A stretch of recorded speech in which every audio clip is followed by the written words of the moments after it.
আসসালামু আলাইকুম ওয়া রাহমাতুল্লাহ। সুপ্রিয় শিক্ষার্থীবৃন্দ, আশা করি তোমরা সবাই ভালো আছো। এই ভিডিওটা তৈরি করছি ষষ্ঠ শ্রেণীর শিক্ষার্থীদের জন্য। 2024 সালের ষষ্ঠ শ্রেণীর ষান্মাসিক মূল্যায়নের গণিত বিষয়ের পরীক্ষাটা হবে 10 জুলাই। তো ষষ্ঠ শ্রেণী অর্ধবার্ষিক পরীক্ষার সিলেবাস অনুযায়ী তোমাদের গণিত সিলেবাসটা হচ্ছে 1 থেকে 137 পৃষ্ঠা পর্যন্ত, ঠিক আছে?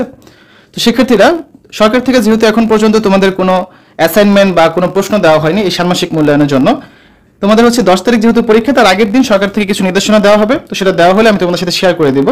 তো তার আগ পর্যন্ত এতদিন তোমরা কি পড়বে?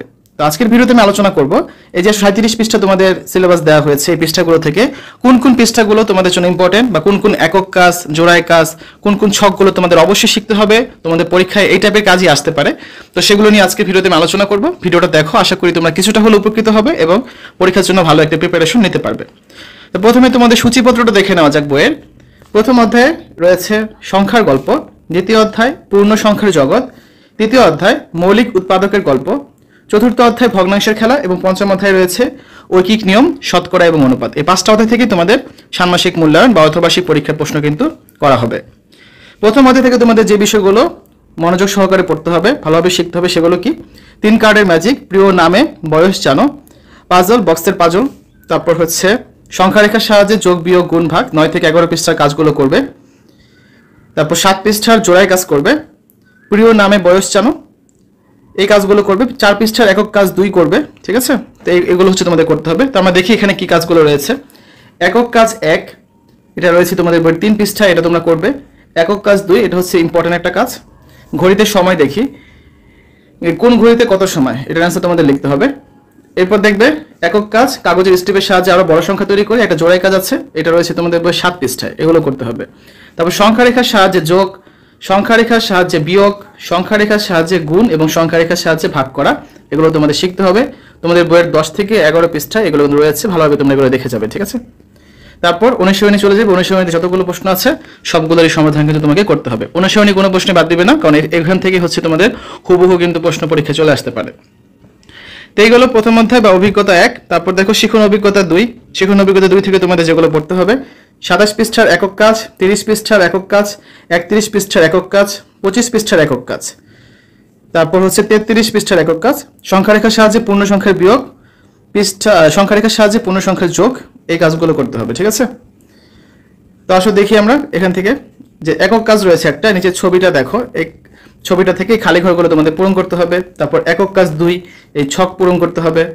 তারপর হচ্ছে আরো কিছু প্রশ্ন আছে, এগুলো সমাধান করতে হবে।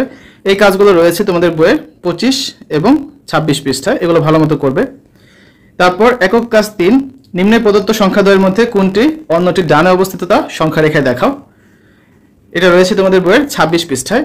একক কাজ 4, 27 পৃষ্ঠায় রয়েছে, যে নিচের বাক্যগুলোর পাশে সত্য হলে টিক চিহ্ন দিবে আর মিথ্যা হলে ক্রস দিবে, এই কাজটা তোমাদের কিন্তু করতে হবে। এরপর আরেকটা একক কাজ আছে, নিচের বাক্যগুলোর পাশে সত্য হলে টিক দিবে, মিথ্যা হলে ক্রস দিবে। এছাড়া আরো কিছু প্রশ্ন আছে, এই 3টা প্রশ্ন আছে, এই কাজগুলো করবে, যেটা রয়েছে তোমাদের বইয়ের 30 পৃষ্ঠায়।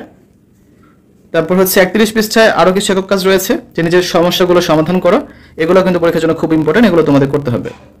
এরপর একটা ইম্পর্টেন্ট একক কাজ আছে এখানে, যে ষষ্ঠ শ্রেণীর শিক্ষার্থী রাইসা ও ফারিহা তাদের শিক্ষা প্রতিষ্ঠানের মাঠের কেন্দ্রবিন্দু থেকে ডান পাশে 6 ধাপ এবং বাম দিকে 5 ধাপ অতিক্রম করে যথাক্রমে এ ও বি বিন্দুতে পৌঁছায়। ডান দিকে ধনাত্মক বিবেচনা করে এই প্রশ্নগুলোর উত্তর তোমাদের বের করতে হবে। এই কাজটা রয়েছে তোমাদের বইয়ের 33 পৃষ্ঠায়। তারপর অনুশীলনীতে চলে যাবে। অনুশীলনীতে যতগুলো প্রশ্ন আছে সবগুলো সমাধান করতে হবে, কোনোটা বাদ দিবে না, কারণ এখান থেকে হুবহু প্রশ্ন তোমাদের পরীক্ষায় চলে আসতে পারে, ঠিক আছে?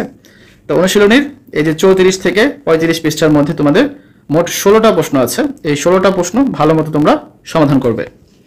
তারপর আমরা তৃতীয় অধ্যায়ে চলে যাই, বা শিখন অভিজ্ঞতা 3, যার নাম হচ্ছে কি মৌলিক উৎপাদকের গল্প। এখান থেকে যে কাজগুলো তোমরা পড়বে: বালতি ও পানির সাহায্যে অ্যাক্টিভিটি, বিভিন্ন পদ্ধতিতে গসাগু নির্ণয় এবং উপস্থাপন করবে। তারপর বাস্তব সমস্যাগুলো সমাধান করবে।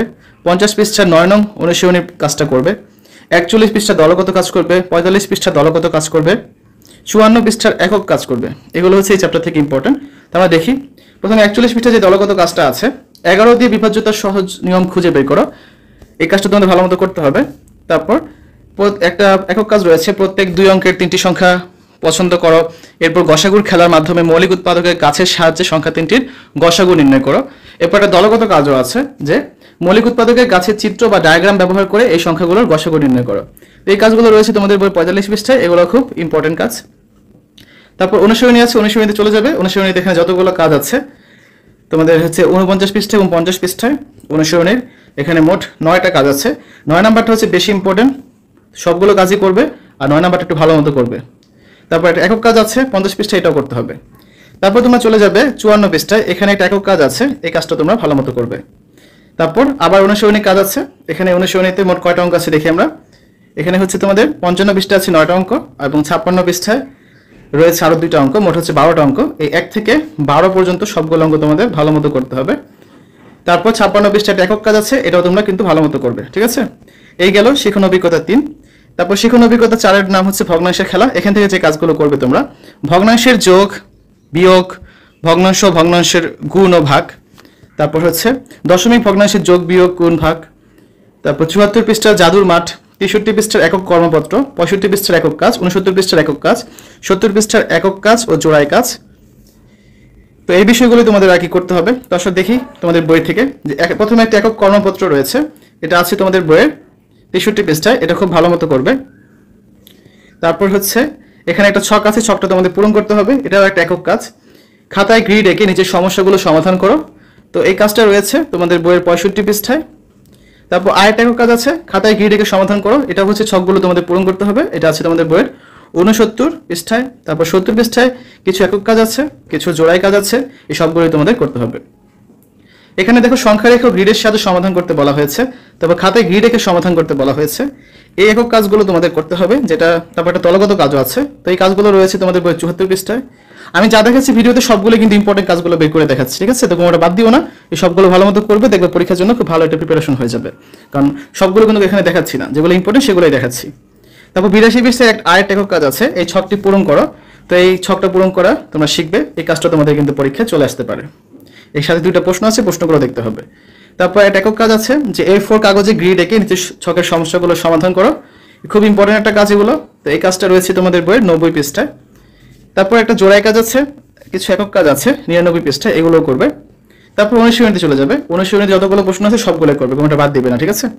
অনুশীলনীতে 100 পৃষ্ঠায় রয়েছে 3টা প্রশ্ন, তারপর 101 পৃষ্ঠায় রয়েছে আরো 2টা প্রশ্ন, 103 পৃষ্ঠায় আরো 2টা প্রশ্ন রয়েছে। তো এই যে 1 থেকে 9, 103 পৃষ্ঠায় 4টা প্রশ্ন আছে। 1 থেকে 9 পর্যন্ত যতগুলো প্রশ্ন আছে সবগুলো কিন্তু ভালো মতো তোমাদের করতে হবে, কোনোটা বাদ দিতে পারবে না। তারপর অধ্যায় 5 বা শিখন অভিজ্ঞতা 5, যার নাম হচ্ছে কি ঐকিক নিয়ম। তো এখান থেকে তোমরা যে কাজগুলো করবে সেটা হচ্ছে কি দেয়াল রং করে এই কাজটা করবে, খাবার বন্টনের কাজটা করবে, 111 পৃষ্ঠা বাস্তব সমস্যার সমাধান করবে, তারপর 116 পৃষ্ঠা একক কাজ করবে, ঐকিক নিয়মের অনুরূপ সমস্যা চিহ্নিত সমাধান উপস্থাপন করবে। তারপর হচ্ছে তিশার সিলেট ভ্রমণ নিয়ে একটা অঙ্ক আছে, সেটা করবে। 107 পৃষ্ঠা দেয়াল রং করার কাজটা করবে। তো এইগুলো আর কি। আমরা দেখি তোমাদের বই থেকে এবার প্রথমে দেয়াল রং করে নিয়ে একটা কাজ আছে 107 থেকে 109 পৃষ্ঠার মধ্যে, যে 6 জন লোক একটি দেয়াল রং করতে চায়। এটা নিয়ে পরবর্তীতে অনেকগুলো প্রশ্ন আছে, ধাপে ধাপে এই সমস্যার সমাধানগুলো তোমাদের করতে হবে। তারপর 109 থেকে 111 পৃষ্ঠায় খাবার বন্টন নিয়ে আরেকটা প্রশ্ন আছে, যে একটি ছাত্রাবাসে 50 জন ছাত্রের 4 দিনের খাদ্য মজুত আছে, ওই পরিমাণ খাদ্যে 20 জন ছাত্রের কতদিন চলবে। এই কাজটি করার জন্য হচ্ছে তোমাদের এখানে খুব সুন্দর করে বুঝিয়ে দেওয়া আছে। 109 থেকে 111 পৃষ্ঠা পড়লে এই কাজটা তোমরা করতে পারবে। তারপর কিছু বাস্তব সমস্যাগুলি ছবির মাধ্যমে সমাধান করতে হবে। এখানে 4টা বাস্তব সমস্যা আছে, এগুলো তোমাদের সমাধান করতে হবে। তো এই কাজটা আছে তোমাদের বইয়ের 111 পৃষ্ঠায়, এটাও খুব ইম্পর্টেন্ট পরীক্ষার জন্য, এখান থেকে যে কোনোটা কিন্তু পরীক্ষায় চলে আসতে পারে। তারপর 116 পৃষ্ঠায় একক কাজ রয়েছে।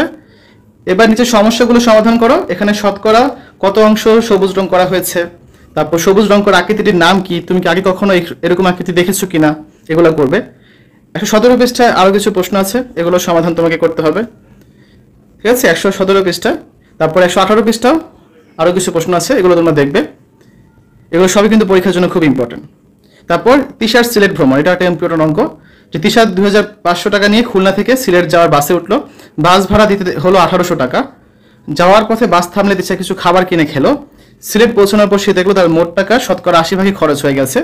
এবার তুমি কি বলতে পারবে যে বাস ভাড়া তিশার কাছে থাকা মোট টাকার শতকরা কত অংশ, তিশা মোট কত টাকা খরচ করেছে, তিশার কাছে কত টাকা অবশিষ্ট ছিল, তিশা কত টাকা খাবার খেয়েছিল, খাবার খরচ মোট টাকার শতকরা কত অংশ, আর খাবার খরচ মোট খরচের শতকরা কত অংশ। 125 পৃষ্ঠায় কাজগুলো তোমাকে কিন্তু করতে হবে, এগুলো খুবই ইম্পর্টেন্ট তোমাদের পরীক্ষার জন্য। যেখানে দেওয়া আছে কিভাবে করবে, তো ডিটেলস এখান থেকে দেখে নেবে। 126 পৃষ্ঠা 127 পৃষ্ঠায় এই কাজগুলো সুন্দর করে দেওয়া আছে, তোমরা খালি সবগুলো পূরণ করবে, ঠিক আছে। তারপর অনুপাতের ধারণা অনুসারে নিচের সমস্যাগুলো সমাধান করো। এই সমস্যাগুলো সমাধান করতে হবে যেগুলো আছে তোমাদের বইয়ের 133 পৃষ্ঠায়। তারপর অনুশীলনীতে চলে যাবে। অনুশীলনী 137 পৃষ্ঠায় 1 নম্বরে আছে নিচের অনুপাতগুলোকে সরলীকরণ করো। 2 নম্বরে আছে সমতুল অনুপাতগুলোকে চিহ্নিত করো। 3 নম্বরে আছে কোন একটি স্কুলে 450 জন ছেলে 500 জন মেয়ে আছে, স্কুলের ছেলে ও মেয়ের সংখ্যার অনুপাতকে সরলীকৃত আকারে লেখো। 4 নম্বরে হচ্ছে নিচের সমতুল অনুপাতগুলোর খালি ঘর পূরণ করো। তারপর 5 নম্বরে আছে একটি হল ঘরের প্রস্থ দৈর্ঘ্যের অনুপাত দেওয়া আছে 2:5, প্রস্থ ও দৈর্ঘ্যের সম্ভাব্য মান বসিয়ে সারণীটি পূরণ করো। এই সবগুলো কাজ তোমাদের করতে হবে যেগুলো আছে তোমাদের বইয়ের 137 পৃষ্ঠা। ঠিক আছে, এই 1 থেকে 5টা যে কাজ সবগুলো তোমাদের করতে হবে।